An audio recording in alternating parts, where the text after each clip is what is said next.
It's a heavyweight showdown between Jon Jones and Francis Ngannou.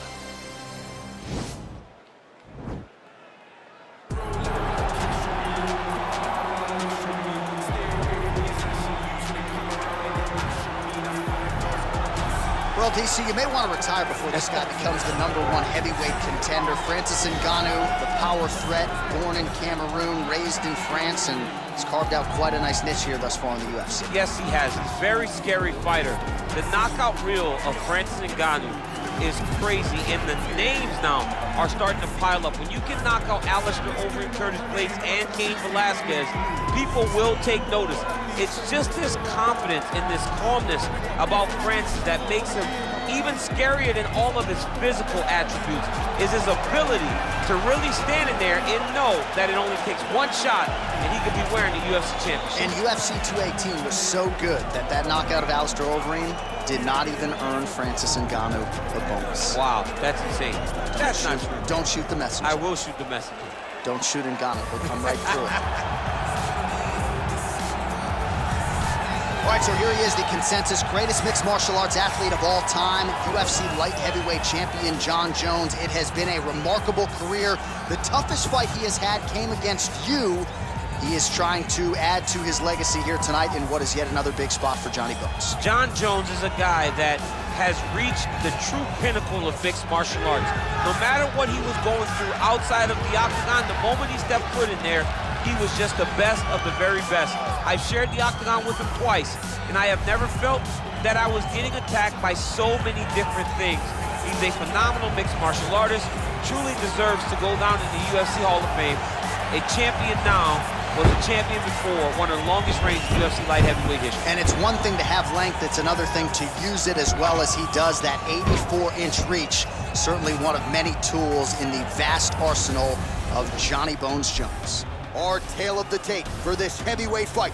Both fighters are 33 years of age. Ngannou weighed in at 250 pounds. Jones will have a 1-inch reach advantage.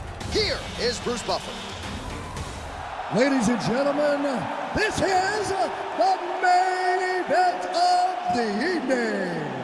When the action begins, our referee in charge of the octagon, Yves Levine. And now, this is the moment UFC fans around the world have been waiting for. Live from the MGM Grand Garden Arena in Las Vegas. It's time! 5 rounds in the UFC heavyweight division. Introducing first, fighting out of the blue corner. This man is a boxer, holding a professional record of 17 wins, 3 losses. He stands 6 feet 4 inches tall, weighing in at 250 pounds. Fighting out of Paris, France, Francis the Predator Ngannou.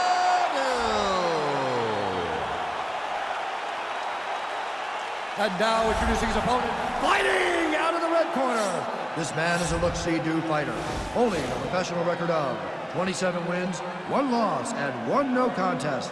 He stands 6 feet 4 inches tall, weighing in at 225 pounds. Fighting out of Albuquerque, New Mexico, presenting the former UFC light heavyweight champion, Jon Bones Jones!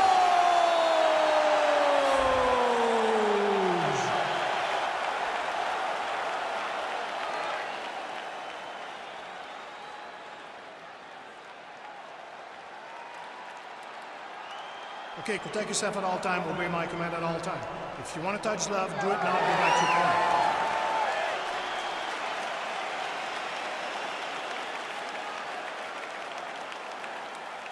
You ready? You ready?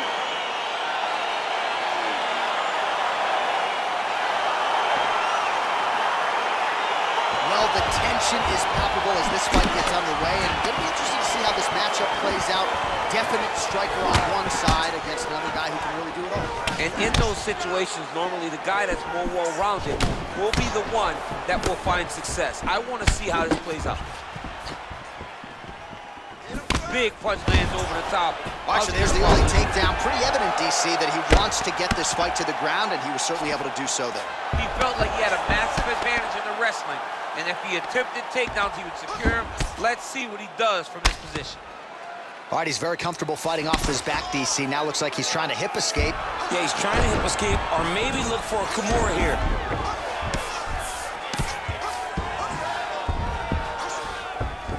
All right, working out of side control here. His opponent trying to control posture, but you got to be careful here. Oh, the ground and pound strikes continue to rain down. The opponent better move out of harm's way, or the referee's going to stop this. He better start to move, and when his opponent starts to posture, he needs to put his feet on the hip, push him away to try to escape this very, very dangerous position. Pretty good ground and pound by him here. He told us on Thursday he needed to be more effective. Oh, looks like he's transitioning an armbar. You cannot stay in the guard of these great jiu-jitsu guys. He's gonna attack armbar here.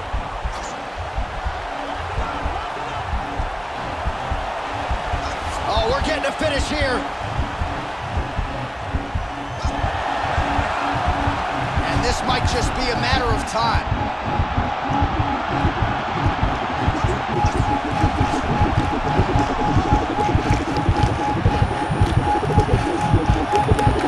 Oh, and there's the tap, so he submits him with the armbar. How about that? Great job, great performance.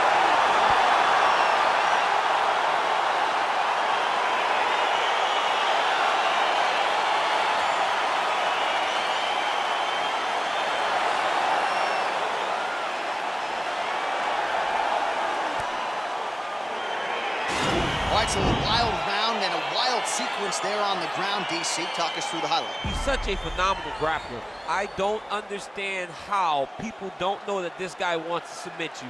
He is the best grappler, best submission specialist we've seen in a long time.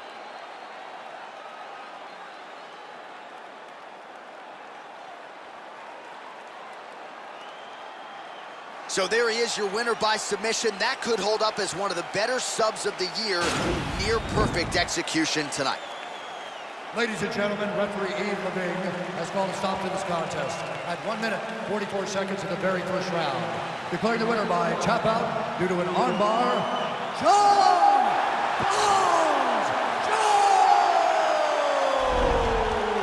All right, so what a performance by this young man here tonight as he gets the win by way of submission.